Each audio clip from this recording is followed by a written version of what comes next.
Hello everybody. Welcome to your weekly message, October 23rd to the 29th.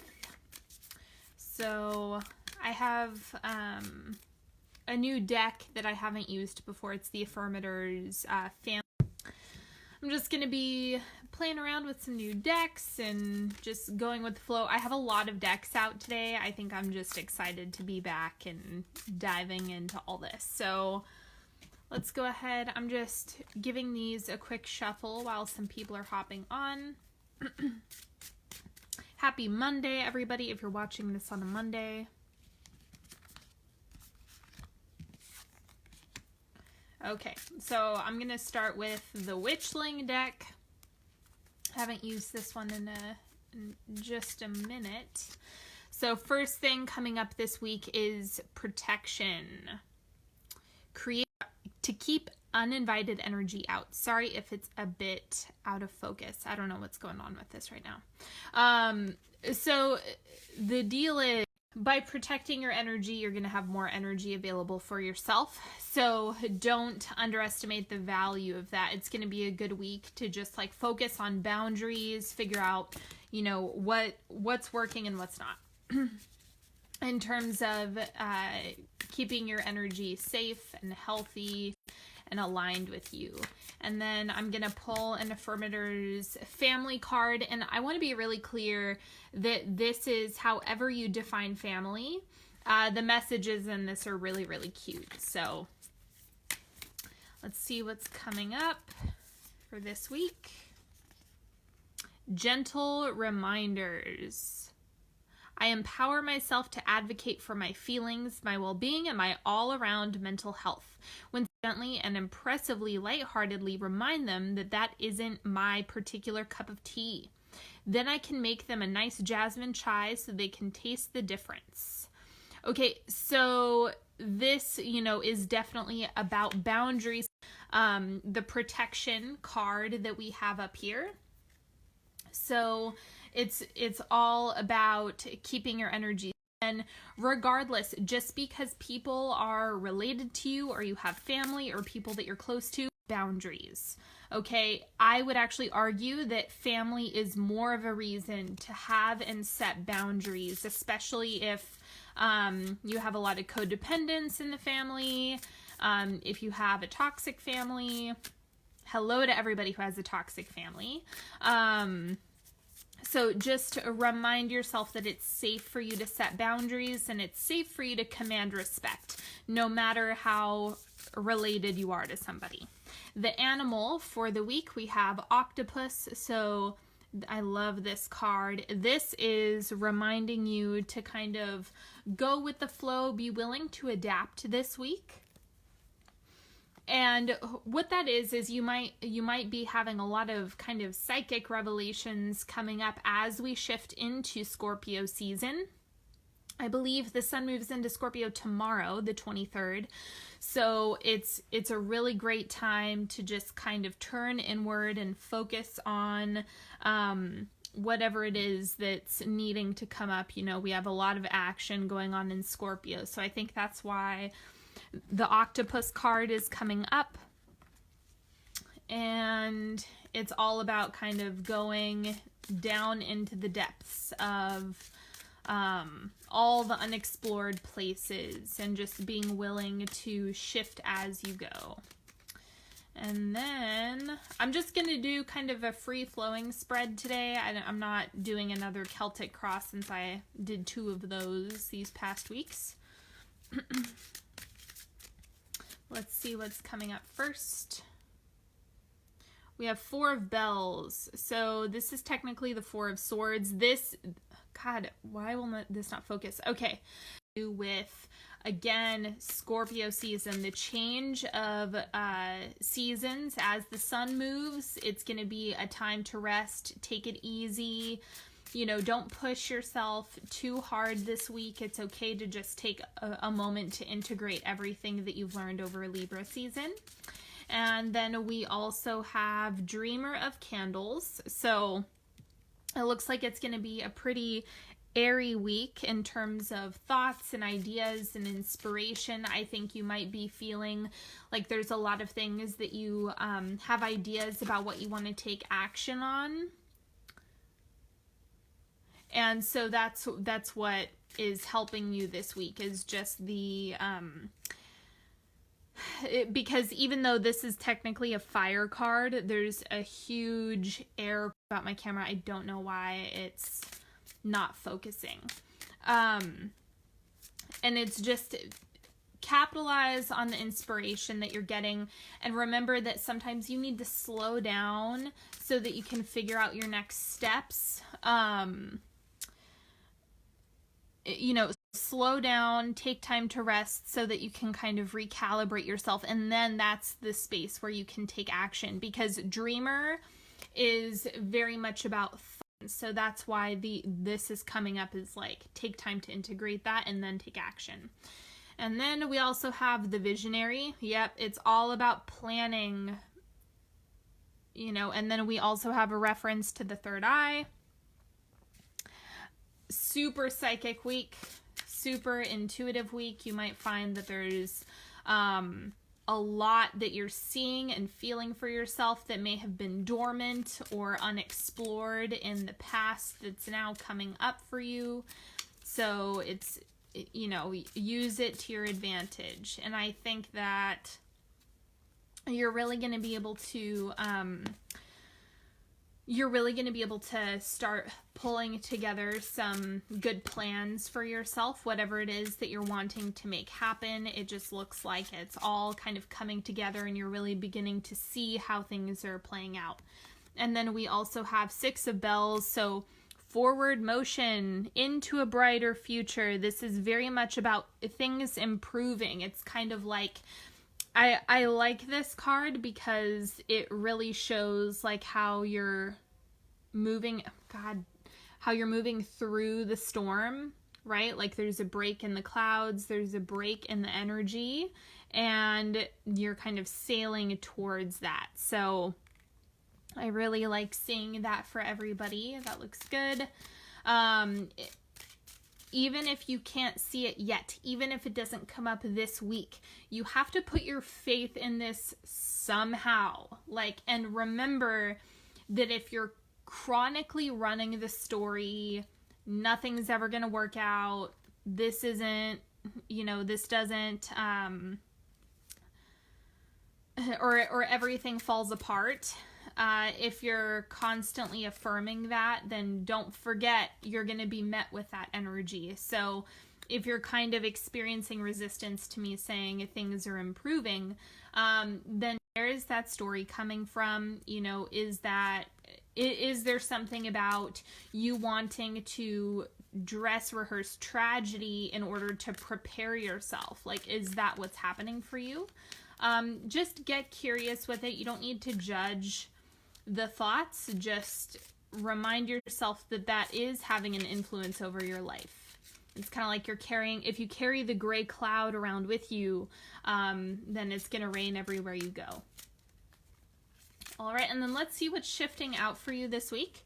That air energy that I was talking about, a lot of that, and this is also reflecting the end of Libra season. I'm angry that this isn't focusing.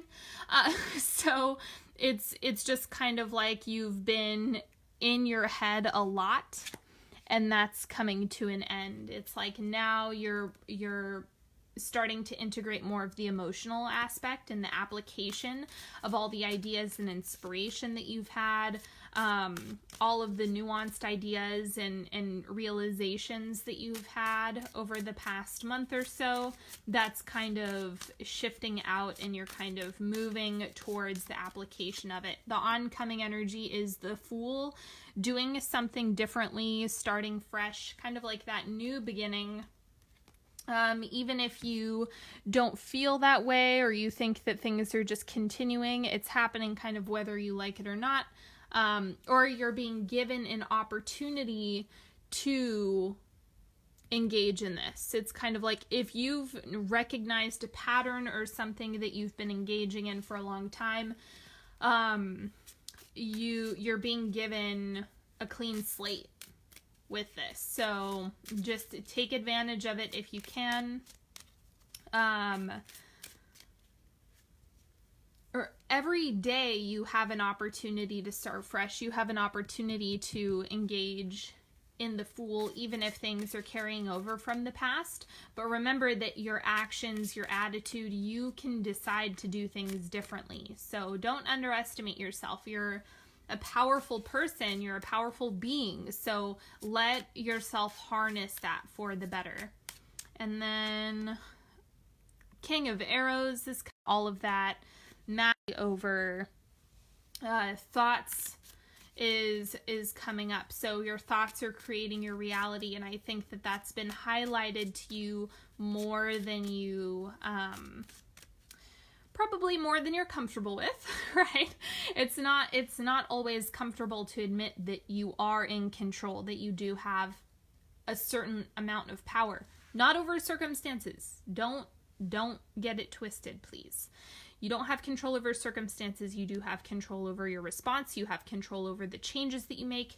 You have control over many of the after effects of said circumstances. So powerlessness can be a useful tool, and other times it can also be really defeating. So it's just about figuring out which times are the right tools to use. And then we also have the Knight of Arrows. Okay, so this is all of this to move forward.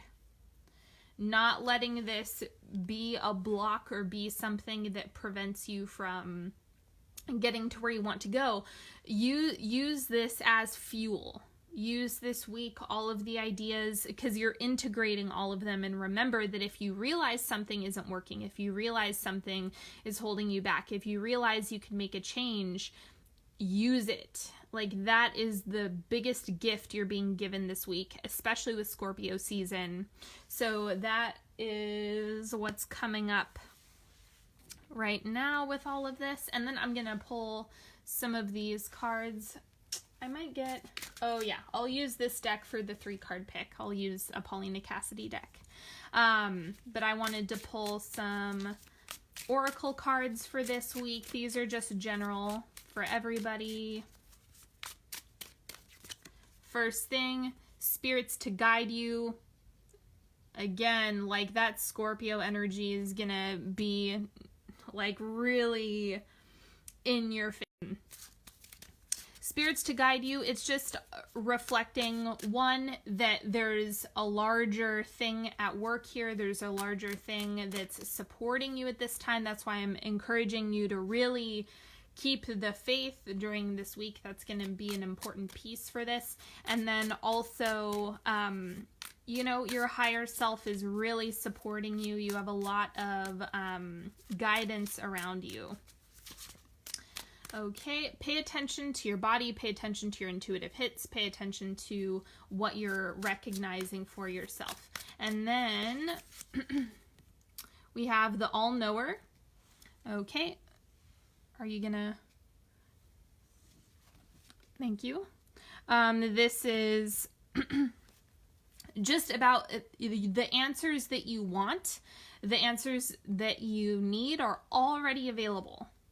Okay, it's already in existence, but you might not be seeing them quite yet. So don't forget that there's a lot going on behind the scenes, and I think that's what can be really frustrating, is not having everything come to the surface right away. It's just about, like, being patient. That's also Scorpio season, is that not everything is on the surface and in your face.